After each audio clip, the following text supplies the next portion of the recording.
लहू जिसका वतन के काम आता है। नमस्कार, હું છું ધર્મેશ અને આજે જે વાત ઉપર ચર્ચા કરવાની છે, જેને વિશે વાતો કરવાની છે, તે છે આપણા ભારત દેશના ધ રિયલ હીરો કે જે જીવે છે તો પણ દેશ માટે અને બલિદાન આપે છે તો પણ દેશ માટે।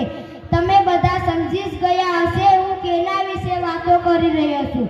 આજે હું વાતો કરી રહ્યો છું આપણા ભારત દેશના એવા વીર જવાન સૈનિકોની કે જે જીવે છે તો પણ દેશ માટે અને બલિદાન આપે છે તો પણ દેશ માટે। સાહેબ, આજની આ સ્પીચ શરૂ કર્યા પહેલા હું તમને એક જ સવાલ પૂછવા માંગીશ, આપણામાં દેશભક્તિ કેવી છે અને કેટલી છે? શું દેશભક્તિ ખાલી દેખાવા માટે છે કે ભગતસિંહ, સુખદેવ, રાજગુરુ, ચંદ્રશેખર આઝાદ અને સુભાષચંદ્ર બોઝ જેવી છે કે જે